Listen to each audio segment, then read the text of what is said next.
guys in Barbados, what's going on? So, the situation with the gun violence seemed to have started just pretty wrong for the new year. And I've always said that across the Eastern Caribbean, it appears that the issue of gun violence is just weighing heavy on government and how to tackle it.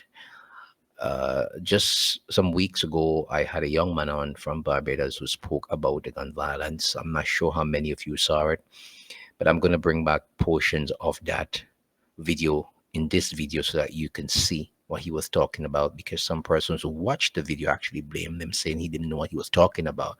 We're number three for the year in Barbados, and this latest one here, apparently this morning at a service station. And going through the article from the Barbados State says one person dead, another injured following shooting at a service station in St. Philip. So it appears that the issue of gun violence is weighing heavy. And they were saying that the employee of the Ruby service station in St. Philip has died, while another employee was injured following a shooting at the station on Sunday morning, police say. So leave your comments in the section below. Let me know what's taking place over there and if enough is being done to tackle the issue of gun violence. Inspector Ronnie Ennis, the police communication and public affairs officer, said police were called to the area at 11:15 when officers arrived, located a man in his 40s who died at the scene. So again, young people. Officers were told that another man was transported to the hospital in a private vehicle. Ennis said it appears the victims were shot multiple times, and police are asking for witnesses to come forward. And what I have noticed across the Eastern Caribbean is that these crimes are not being solved. Many of them are not being solved, and the police are always asking for witnesses. It just seems as if they don't have a witness, the crimes are not being solved in many of the jurisdictions.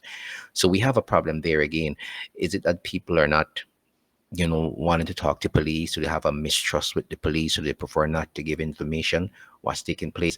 He also says this occurred in the morning where there were several customers in the service station purchasing breakfast and food, and other persons were being attended to with petrol in their vehicles.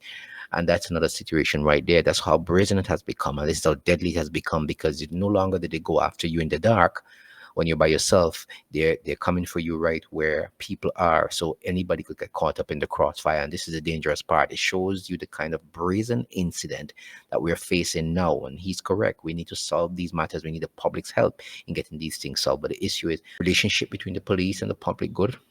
Is it that the public mistrust the police now? They don't want to give them information, because I know in certain jurisdictions, the time you turn around, people are there at your doorstep. So that's the problem, I believe. I'm not sure if it's the same in all the islands, but you can leave your comments in the section below.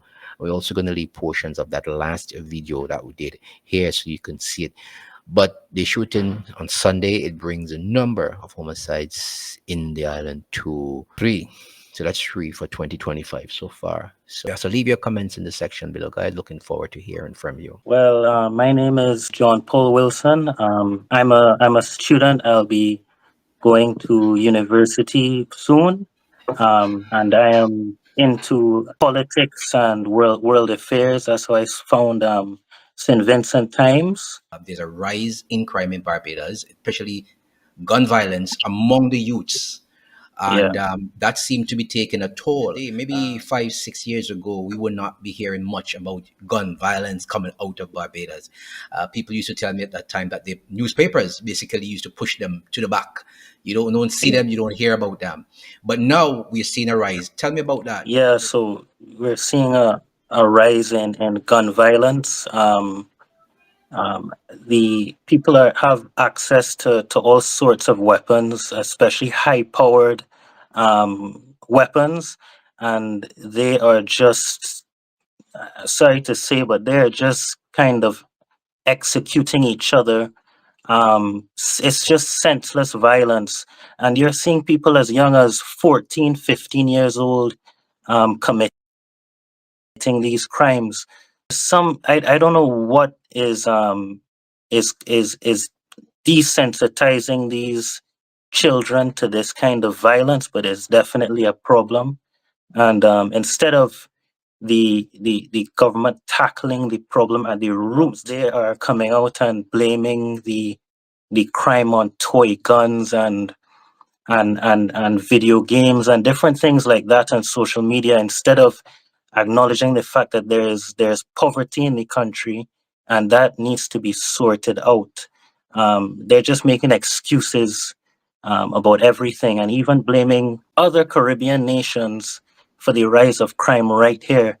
But I think the problem is internal because of how young some of these criminals are.